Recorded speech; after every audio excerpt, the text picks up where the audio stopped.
반갑습니다. 어라입니다. 지난 시간에 소멸시효에 대해서 말씀드렸습니다. 자, 잠깐 복습해 보겠습니다. 소멸시효, 권리위에 잠자는 자는 보호받지 못한다 그랬습니다. 자, 채권 추심과 관련해서 소멸시효가 문제가 되는 것은 딱 두 가지 경우입니다. 저희가 채권 추심할 때 채권자가 권리 행사를 하는 기간에 관련해서 문제가 되는 겁니다. 채권에는 상사채권과 민사채권으로 구분된다 그랬습니다. 민사채권은 개인 간의 대여금 소멸시효 10년 적용됩니다. 상사채권은 채권 종류별로 소멸시효 각기 적용이 되는데요. 대표적인 물품대금 3년입니다. 공사대금 3년입니다. 자, 이 소멸시효 기간 내에 소멸시효 연장을 해야 되는데요. 제가 지난 시간에 대표적인 게 재판상의 청구라고 그랬습니다. 그러면 구체적으로 재판상의 청구 어떻게 해야 되는지 지금부터 이 시간에 말씀드리겠습니다. 재판상의 청구는요, 요즘은 이렇습니다. 본인이 직접 소제기를 할 수가 있습니다. 본인이 직접 소장을 작성을 해서 법원에 제출하는 방법이 있습니다. 또 직접 종이 소장을 작성하는 게 아니고요. 전자소송을 통해서 사이트에서 전자소송으로 소제기를 할 수가 있습니다. 이거는 개인들이 하는 겁니다. 개인들이 직접, 자기가 채권자가 직접 하는 겁니다.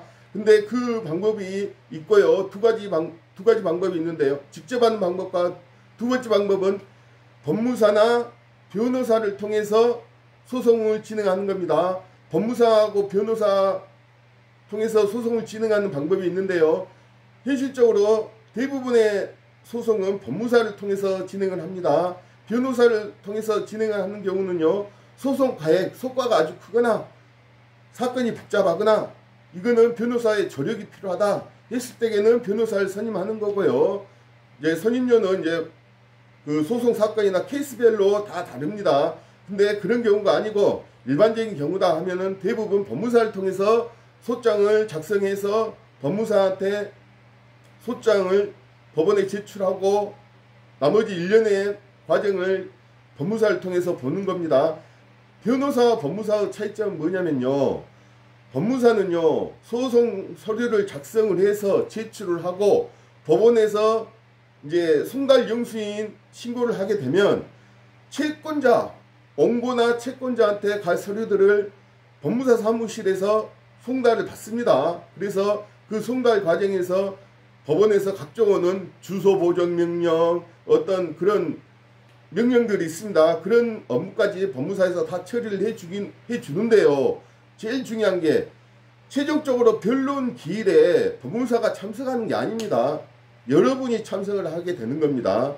자, 근데 변호사는요, 소송 위임장을 가지고 변호사가 변론에 참석을 하는 겁니다. 여러분도 같이 가도 돼요. 같이 가도 되는데 굳이 변호사를 선임했는데 내가 직접 갈 필요는 없지 않습니까? 바쁜데 안 가도 됩니다. 근데 법무사를 통해서 소송을 진행 중이다 하면은 반드시 본인이 변론 기일에 참석을 해야 됩니다. 이게 가장 큰 변호사를 통해서 하는 경우와 법무사를 통해서 하는 경우 차이점이고요. 뭐 보수료는 뭐 더블 이상입니다. 보통 1배 이상 차이 난다고 보시면 됩니다. 법무사를 통해서 진행하는 거하고 변호사를 통해서 진행하는 거하고요. 가장 저렴한 방법은 본인이 직접 하는 겁니다. 본인이 직접 소장 작성해서 법원에 제출하든지요. 아니면 전자소송을 통해서 전자로 소송을 진행하는 겁니다. 근데 이게 맹점이 하나 있습니다. 법을 일반인들은 모르기 때문에요. 이게 쉽지가 않습니다. 소장 작성을 일시가 있습니다. 거기 대법원 사이트에 가보면요. 나홀로 소송이라고 해서 거기서 소장 일시가 그런 것들이 다 있습니다. 근데 뭐가 문제냐면요. 법원에서는요. 한번 소장을 제출을 하면 소송을 예를 들어서 말씀드립니다. 원고는 소를 제기하는 사람은 원고다 합니다. 피고는 상대방을 소제기를 당한 사람, 상대방을 주로 채무자가 되겠죠. 상대방을 피고로 칭합니다. 근데 원고가 소장을 법원에 제출하면 그 소장 부본을 피고한테 우편으로, 등기 우편으로 발송을 해줍니다. 근데 피고가 그 우편 등기물을 법원에서 소장 부본을 안 받는다 하면 법원에서는 원고한테 주소 보정 명령을 내립니다. 그 주소 보정 명령이 뭐냐? 피고한테 송달할 수 있는 주소를 법원에 제출하라. 그겁니다. 그러면은 그 송달 주소 보정 명령을 받은 그 원고는요, 자기가 그 신분증하고 주소 보정 명령 그걸 가지고요, 동사무소에 가세요. 그 채무자 그 주민등록 초본을 발급받습니다. 그래서 그 최종 주소지에 있는 그 주소지로 법원에 보정을 합니다. 보정서를 제출합니다.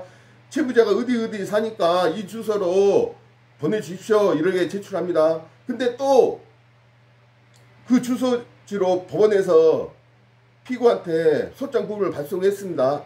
또 안 받습니다.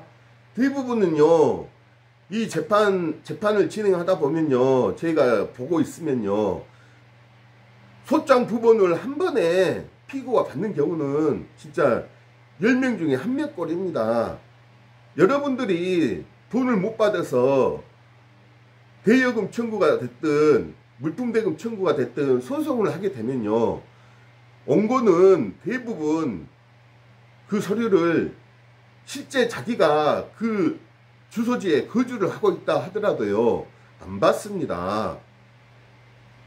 그 서류를 받는 순간 재판이 신속하게 진행이 되거든요. 안 받습니다, 기본적으로. 자, 그리고 또 한 가지 경우는요, 그 주민등록 초본상 주소지에 피고들이 거주하고 있지 않는 경우가 많습니다. 그런 경우에는요, 주소 보정이 계속 날라옵니다. 원고한테. 그때마다 동사무소에 가서 주민등록 초본 발급해가지고 보정서 제출하고요. 그래도 안 되고 하면은 또 야간 송달, 집행관 사무실에 의뢰를 해서 휴일 송달, 야간 송달 신청을 해야 됩니다. 그래도 송달이 안 되고 하면 또 이제 법원에서 직권으로 공시 송달로 해서 공시책으로 해서 이렇게 재판이 진행되는데요. 그런 절차들을 거치게 되면요, 보통 통상적으로 이제 법원마다 다릅니다. 우리나라에서 제일 그 업무량이 많고 일이 많은 법원은 서울중앙지방법원입니다. 기타 법원들도 판사 한 명당 담당하는 사건 수가 수천 건씩입니다. 그러게 되면은 재판 과정이 아주 길어지게 됩니다. 판결 받는데 짧아도 최소 7, 8개월 이상 걸립니다. 그런 과정을요, 개인이 다 이거 본인이 직접 하기에는 현실적으로 번거롭습니다. 시간도 많이 뺏기고요. 그렇기 때문에 대부분은 금액이 크지 않으면은 대부분 법무사한테 보수료 얼마 주고 위임을 합니다. 위임을 한다는 표현이 잘못됐는데요, 맡깁니다. 소장 제출하고 법원에서 보정서 나오고 법원에서 변론기일 통지서 같은 거 나오고 그러면은 법무사 사무실에서 다 송달 받아서 일처리를 해주고 최종적으로 변론기일이 되면 원고는 그 변론기일에 법원에 가서 재판만 참석하고 그러게 해서 판결을 받는 게 대부분입니다. 자, 그러면은 우리가 기본적으로 소멸시효 연장을 위해서 그 소재기를 한다 그랬는데 소재기 방법은 여러 가지가 있습니다. 자, 첫 번째로 소재기를 안 해도 되는 경우가 있습니다. 뭐냐?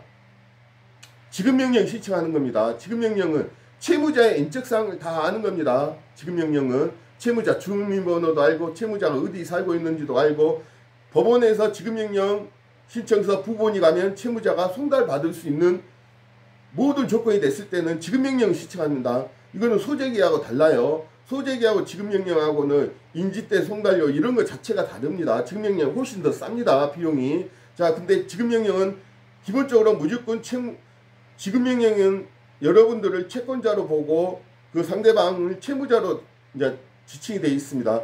이 사람한테 채무자한테 반드시 지급명령 신청서 부본이 송달이 돼야 됩니다. 송달이 안 되면은 나중에는 다시 소송으로 갈 수밖에 없습니다. 송달이 전제로 되는 조건이 갖춰졌고 채무자의 인적사항을 다 알면은 지급명령을 신청하는 겁니다.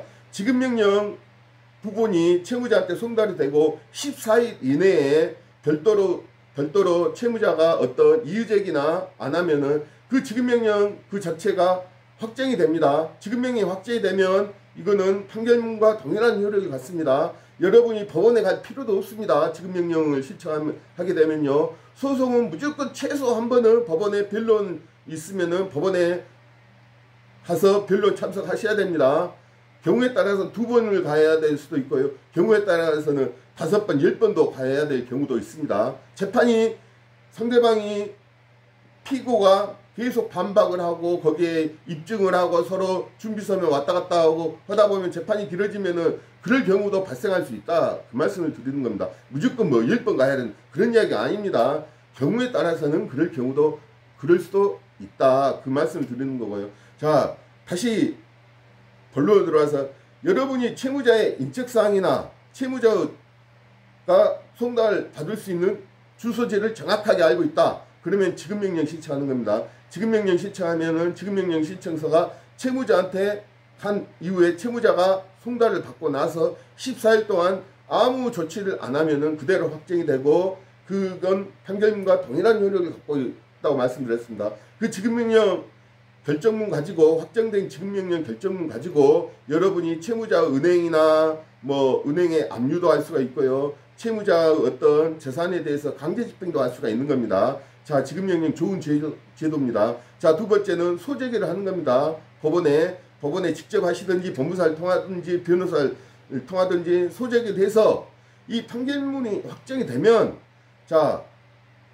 여러분이 법원에 소재기를 했는데요. 직접을 했든지 법무사를 통했든지 어떤 식으로 소재기를 했는데요.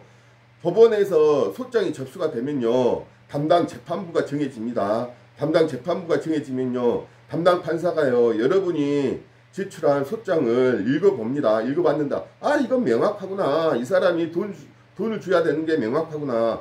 그 소장을 제기할 때요. 입증 서류를 다 제출합니다.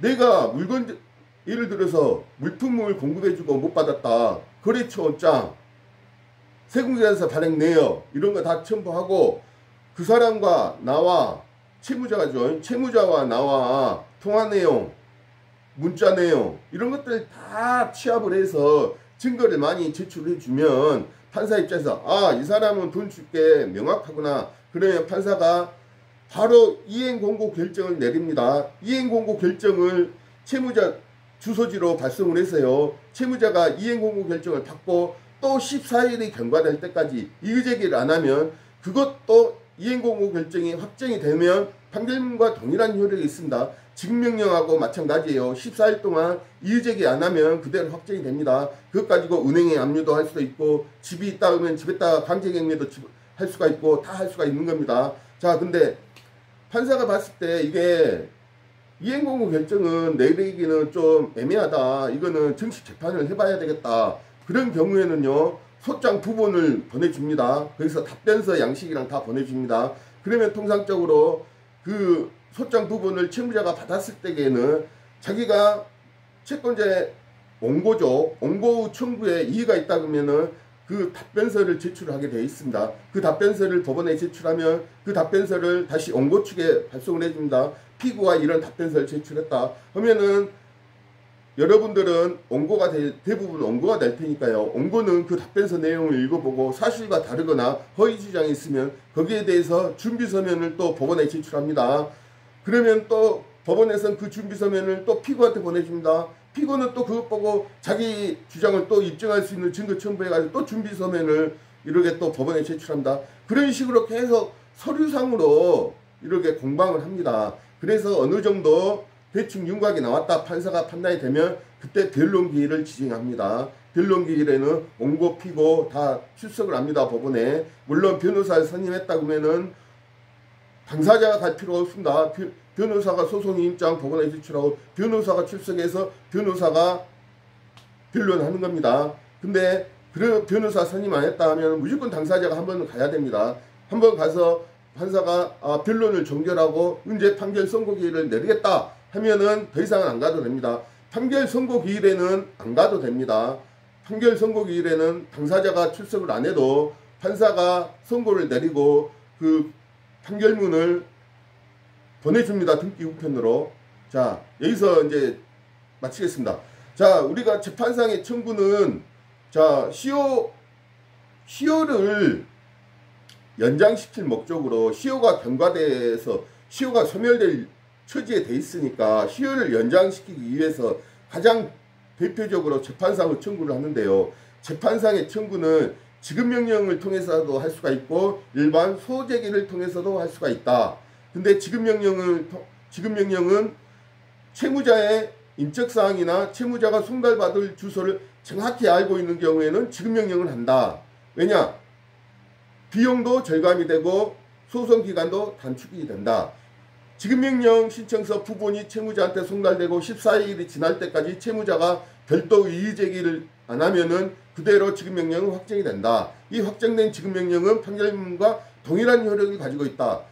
쉽게 얘기해서 집행권원의 효력이 있어서 은행 압류도 할 수가 있고 집에 어떤 부동산 소유가 있다고 하면은 강제경매도 신청할 수가 있고 부동산 소유가 없다. 그러면은 여러분 TV에서 많이 봤듯이 집행관 사무실에다 의뢰해서 빨간 딱지다 그러죠. 유체동산 강제 집행도 할 수가 있고 모든 집행 권한이 되는 겁니다. 지급명령 결정문도요. 자, 두 번째는 여러분이 제출했던 소장을 보고 판사가 판단해서 이행공고 결정을 내리면 이행공고 결정문이 또 피고한테 송달되고 14일이 될 때까지 피고가 어떤 조치에 답변서나 이의제기를 안 하면 자, 그때 14일이 되면 판결문과 동일한 이행공고 결정문 여러분한테 다시 발송을 해줍니다. 그것도 집행권한이기 때문에 지급명령과 똑같이 모든 절차를 다 할 수가 있어요. 근데 판사가 이거는 정식 재판으로 진행을 한다, 변론을 한다. 그랬을 때에는 최종적으로 여러분이 그 서류로 준비 서면을 통한 서류 공방을 한 다음에 변론까지 참석을 해서 최종적으로 판사가 판결 선고를 하고 그 판결문을 여러분하고 상대방 피고한테도 다 보내줍니다. 피고도 송달을 받고요. 그 송달받은 지 14일 이거 항소 기간입니다. 그때까지도 항소를 안 한다. 그러면 최종적으로 판결문은 확정이 됩니다. 여러분이 판결을 통해서 이렇게 시효 연장을 하지 않습니까? 그래서 그걸 가지고 어떤 강제 집행을 하려고 그러면요. 제가 먼저 말씀드렸던 지급명령이나 이행공고 결정문과 또 차이점이 있습니다. 판결문은요. 피고한테 송달됐다는 송달증명원, 또 판결이 확정됐다는 확정증명원, 또 집행문까지 있어야 됩니다. 송달 확정증명원, 집행문 이게 있어야지 강제 집행을 할 수가 있습니다. 먼저 말씀드렸던 지급명령 결정문이나 이행공고 결정문은 그것 가지고만 바로 은행 계좌 압류할 수가 있고요. 강제경매에 신청할 수가 있고요. 여러분들이 쉽게 얘기해서 빨간 딱지 집에 살림살이에도 빨간 딱지 붙일 수 있습니다. 근데 판결을 통했다 하면은요. 판결문이 있어야 되고요. 송달증명원, 확정증명원, 통칭해서 송달확정증명원이라고 합니다. 그거 있어야 되고요. 집행문 있어야 됩니다. 이것까지 다 첨부해서 신청을 해야지만이 강제 집행이 가능합니다. 자, 오늘은 이상 마치겠습니다. 감사합니다.